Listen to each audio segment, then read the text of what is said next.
Hello, and welcome to the Slow and Easy English Podcast, where we support you in learning English calmly with real experiences, friendly words, and gentle practice. I'm your host, David, and before we begin today's episode, I want to share something new and special with you, especially if you're someone learning English. Many of you have said things like, I can understand English, but when people speak fast, it's very difficult. And honestly, you're right. If you're just starting your English journey, listening to slow, clear English is very important. That's why we've created this special podcast series. It's called the Slow and Easy English series. It's great for listening practice and also helpful for speaking. In each episode, you'll hear real English stories used in daily life, with natural expressions, all spoken slowly and clearly. This podcast is made especially for beginners. Our goal is to help you improve your listening skills, understand pronunciation better, and begin to speak with ease and comfort. And don't worry, our regular weekly episodes are still available. This new series is just a helpful extra to give you more practice and more confidence.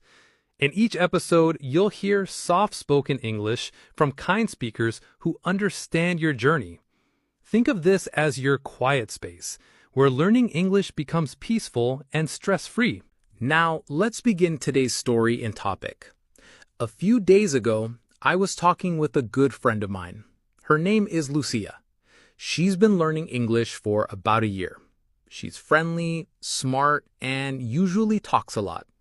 Like me, she speaks Spanish as her first language, and we've known each other for many years.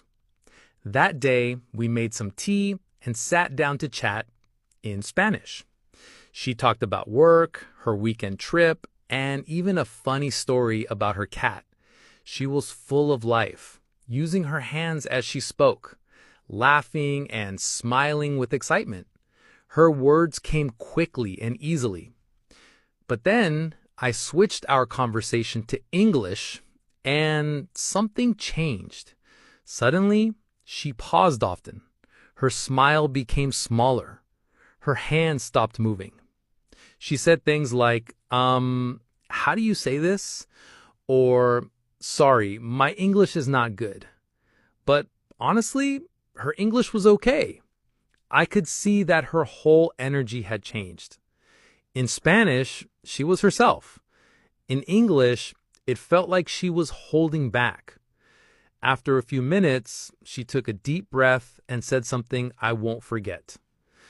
David, I understand English, but when I try to speak, my mouth just doesn't work. I knew she wasn't alone. Maybe you felt the same way too. You understand English, you listen to shows, you might even think in English sometimes. But when it's time to speak, your words feel trapped, like they're behind a door that just won't open. Today, we'll talk about that, why this happens, and what small, gentle steps you can take to make speaking easier. No pressure, no judgment, just calm support. So, why can you understand English but feel stuck when speaking it? Let's take a deep breath and begin with something very important. You are not broken. You are not bad at English. You are not lazy. You are human. Listening and speaking are very different. Listening is quiet. You can do it alone. You can pause, think, and take your time. But speaking is active. You must choose words, move your mouth, use your voice, and often you feel like someone is watching you. This is why many people feel confident in their head, but nervous when they try to speak. It's not about what you know, it's about how you feel. And that feeling, called confidence, doesn't appear first. It comes later, after practice, after making mistakes, after trying again and again. So, if you feel stuck, it's not because you don't know enough. It's because your brain is still trying to protect you from fear. Fear of making a mistake, of being judged, or of saying something wrong. But let me tell you something honest and kind. You don't need perfect English to speak. You need brave English. Even if it sounds a little unsure, even if it's slow, like a baby learning to walk, falling, trying, standing again. That's how you need to treat yourself. Gently, kindly, step by step. Today, try to repeat one sentence from this podcast. Say it slowly, say it out loud, or even whisper it. That small step tells your brain, it's safe. I'm allowed to speak. And the more you do this, the more your mind and mouth will work together.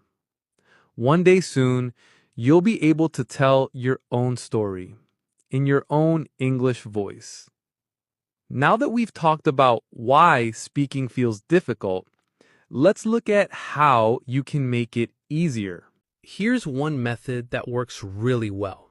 It's called shadowing. Shadowing means listening to someone speak and then repeating their words, like a shadow following behind them. You don't have to make your own sentences. You just copy, softly, gently. Start with a short line, something like, I'm learning English, slowly but surely. I can speak. I just need to try. Say it with me now. I can speak. I just need to try. Repeat it again and again. Even just one simple sentence spoken each day helps your mouth, your tongue, and your breath learn how to speak English. And here's the beautiful part. You don't have to speak loudly. Even whispering helps. Even silently moving your mouth helps. It's all practice. It's all progress. Shadowing is not just about repeating. It's about giving yourself permission to be slow, to be unsure, to make mistakes, and to keep going. Try it for 5 minutes a day. Choose a video or podcast like this one and shadow along. The same way we learn songs as children, we repeat until it feels natural. That's how fluency is built, not by being fast, but by being consistent. Let's move on to another helpful practice. It might sound strange at first, but trust me. Talk to yourself. Yes, really, talk to yourself in English. No one has to hear it. You can do this when you're cooking. I'm chopping onions now. Or while walking. I'm going to the store. Even brushing your teeth. I'm tired, but I'm still brushing. Speak your thoughts in English. Use simple sentences. Because English is not just for exams or job interviews. It's for your everyday life. And the more you speak, the more comfortable it becomes.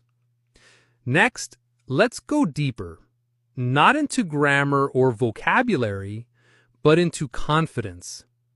Even when you know the words, if you feel nervous, your mouth might freeze.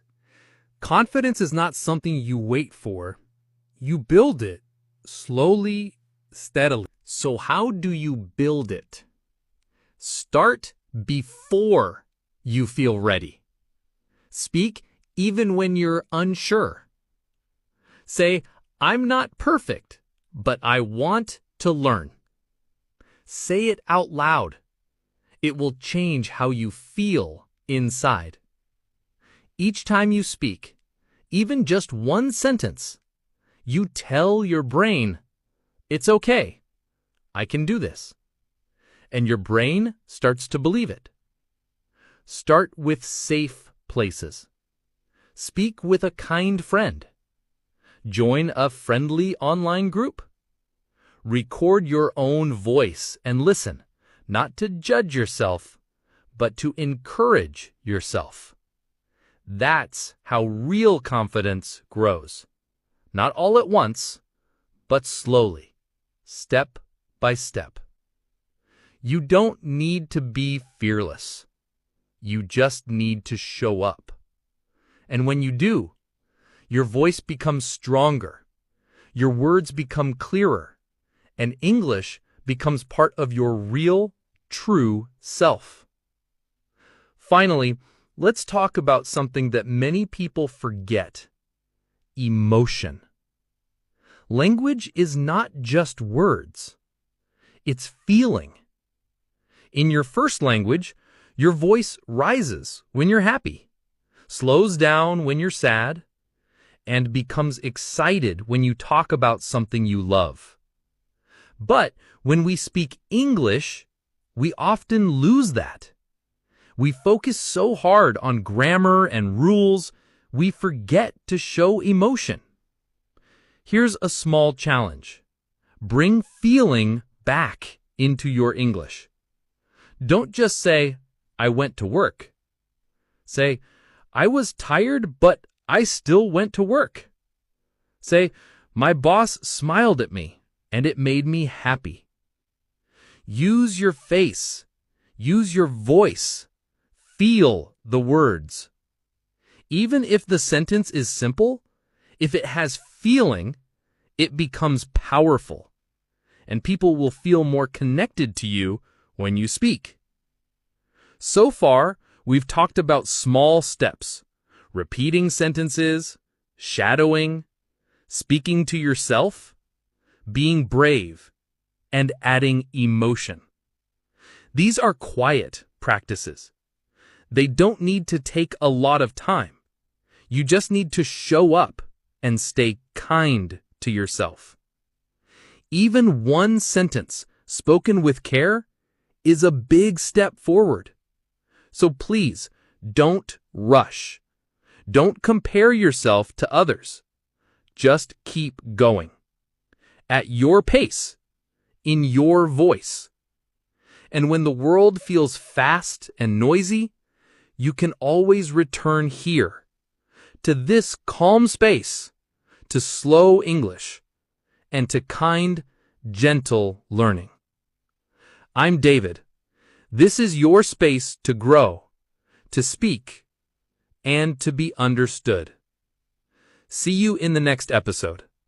And remember, your voice is ready when you are.